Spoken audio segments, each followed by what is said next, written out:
SIR ইস্যুতে এবার নির্বাচন কমিশনের বিরুদ্ধে আইনি লড়াইয়ের হুঁশিয়ারি মুখ্যমন্ত্রীর। গঙ্গাসাগরে দাঁড়িয়ে মানুষের হয়রানি নিয়ে সরব হয়ে তিনি জানান, সাধারণ মানুষের স্বার্থে প্রয়োজনে নিজেই সুপ্রিম কোর্টে সওয়াল করবেন। এসআইআর নিয়ে মানুষের মধ্যে হয়রানির শেষ নেই। আতঙ্কে একাধিক মানুষের মৃত্যু হয়েছে বলে অভিযোগ শাসক দলের। এমনকি এসআইআর সংক্রান্ত শুনানির লাইনে দাঁড়িয়েও মৃত্যু হয়েছে বলে অভিযোগ। এই বিষয়ে একাধিকবার সরব হয়েছেন মুখ্যমন্ত্রী মমতা বন্দ্যোপাধ্যায়। মানুষের হয়রানি নিয়ে কমিশনকে এক হাত নিয়েছেন। হোয়াটসঅ্যাপের মাধ্যমেই কমিশন চলছে বলেও তোপ দেগেছেন। সোমবার গঙ্গাসাগরে দাঁড়িয়ে এই ইস্যুতে ফের একবার সরব হন মমতা বন্দ্যোপাধ্যায়। একযোগে কমিশন এবং বিজেপির বিরুদ্ধে তোপ দাগেন। জ্ঞানেশ কুমারকে ভ্যানিশ কুমার বলেও কটাক্ষ ছুড়ে দেন মুখ্যমন্ত্রী। যতই অত্যাচার করো, বয়স্ক লোকেরা নাকে অক্সিজেন নিয়ে যাচ্ছে, তাকে ডেকে পাঠাচ্ছ 85 বছর বয়স, 90 বছর বয়স, কেউ প্রেগনেন্ট মহিলা, অন্তঃসত্ত্বা মহিলা, তার বেবি হবে, তাকে ডেকে নিয়ে যাচ্ছ। তাকে এতদিন বাদে এদেশে থেকে প্রমাণ করতে হবে সে এদেশের ভোটার কিনা, সে দেশের নাগরিক কিনা। এআই দিয়ে করে বাদ দিয়েছে। হোয়াটসঅ্যাপে ইলেকশন কমিশন চলছে।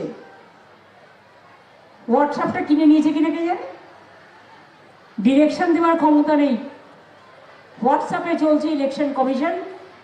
আমি সরি টু সে, আর ভ্যানিশ করে দিচ্ছে মানুষের নাম ভোটার লিস্ট থেকে।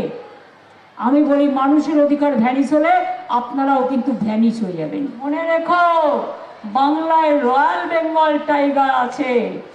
এখানে তুমি কামড়াতে আসলে উল্টে কামড় খাবে।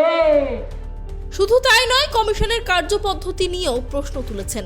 এবার সরাসরি আইনের পথে শাসক দল তৃণমূল। গঙ্গাসাগর থেকে এমনটাই বার্তা মুখ্যমন্ত্রী মমতা বন্দ্যোপাধ্যায়ের। তিনি বলেন, আমরা আইনের সাহায্য নিচ্ছি। আগামীকাল কোর্ট খুলবে, আইনের পথে যাব। প্রয়োজন পড়লে আমিও সুপ্রিম কোর্টে মানুষের হয়ে প্লিড করব। তিনি যে একজন আইনজীবী তাও মনে করিয়ে দেন এদিন প্রশাসনিক প্রধান। এই লড়াই বাঁচার লড়াই, এই লড়াই বাঁচতে হবে। আমরাও আইনের সাহায্য নিচ্ছি। আগামীকাল কোর্ট খুলবে, আমরাও আইনে যাব।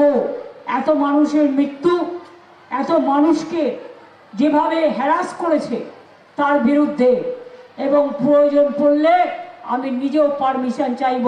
দরকার হলে আমিও সুপ্রিম কোর্টে গিয়ে মানুষের হয়ে আমি প্লিড করব, আমি মানুষের হয়ে কথা বলবো।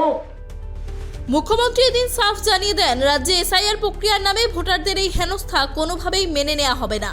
তার অভিযোগ, পরিকল্পিতভাবে ভোটার তালিকা থেকে নাম বাদ দিয়ে গণতান্ত্রিক অধিকার কেড়ে নেওয়ার চেষ্টা চলছে।